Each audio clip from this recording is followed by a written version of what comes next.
do the introduction? Yes, I'm David Chatting. Simon Ings. Lydia Nicholas. I'm your schedule man. It's operating slides. Our idea, we've called the Empathy Farm because it sounds scary, and we were generally quite scared by the proposals put to us and the models put to us, and we've responded in as paranoid a way as possible, because out of paranoia good things come. Thank you. What we addressed, in terms of problems of the world, we didn't necessarily agree with the problems that were originally stated, so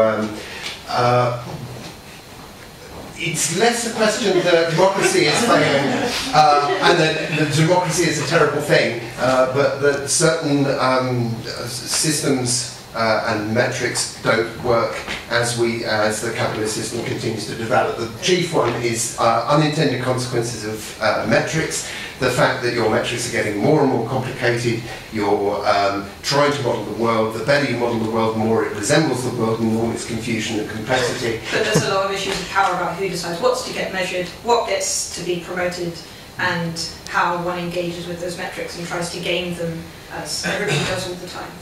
Because it's easier to game the metric than to game the world itself. So we wanted to address the complexity issue.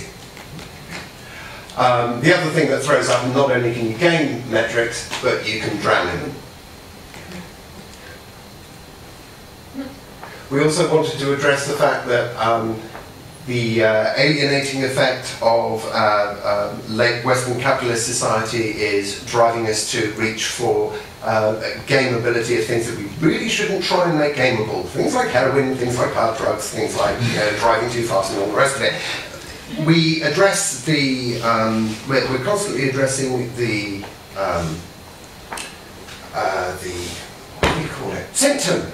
And we're not addressing the problem, which is the fact that we live in a too simple urban environment. And that environment expands and expands until it swallows the world. Now, the problem we have with the models that we were providing are, what's all this with networks? What's so great about networks? Networks are a mess. Networks clog up. Networks jam information all over the place. Networks are the beginning of the issue. They're the beginning of the problem, not its solution. Saying something's a network doesn't help anyone. Next one. Hello! There are many forms of government and many forms of democracy, and to talk generally in this sort of woo-woo way about democracy doesn't help anyone. So let's forget democracy and let's come up with something better. We want radical simplification to prevent bureaucratic sclerosis, to prevent information drowning us, to enable us to react in an agile way to the world.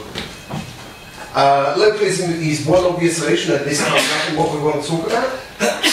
Agile solutions to problems as they come up. There will always be unintended consequences, so let's just respond to them without agonising about them. And we want to look at the world as a series of processes rather than as things to be harvested or mined. And this will come up again and again. I mean, one way to respond to this, which is already in the market, is of course the idea of true cost, which will come up as we explain what our solution for solving the world is. And I think that's it. So what we kind of came up with was an idea that really hacking infrastructure and systems is not in any way as difficult or radical as hacking value systems, which is why the Empathy Farm was the key idea that came out. So we were thinking about, rather than designing a product or designing a new system or a new way of engaging with government, instead designing an education system, a lifelong system of engaging people with each other and with learning that would promote certain kinds of practices and feelings and engagement with the environment. So out of a lot of sketches and notes, we came up with like one very long line that was more a long life path that involved working in various different forms, and the most important factor within it was a thread of reskilling and problem solving that meant that at markers of, say, for instance, every 20 years, people would come together groups of, say, 15-year-olds, 35-year-olds, 55-year-olds, and 75-year-olds within, and the same group every time, of course, moving through as people age, and would have 2 or 3 weeks of learning new skills, tackling a local problem, and engaging with each other and sharing knowledge. So you have a system where education is a lifelong process, and that people rebuild these kind of local structures where they're talking to each other and bursting bubbles. And then we get into a slightly more complex system of engaging with the environment, which were having a pet, having responsibilities for farming and growing one's food and caring for the environment, which engages with this idea that we have to look at the world as process rather than thing, because once we look at things as processes, then we actually recognise their true value. The example of the tree is more valuable growing rather than being cut down is one that will be familiar to you, and that's what we're addressing here. So these kind of issues are basically ideas of getting people involved in different sorts of learning throughout their life, so that there is no point at which one can accumulate so much value or capital of any kind of form, social or market, that mean that you don't have to re-engage with those that might be living radically different lives in your area, or within in the rest of the world. So you can't get cut off, which brings you back to the idea of narcotics. Yeah, we're interested in, once we get rid of this horrible ludic use of psychotropics, and then we can really start to use LSD.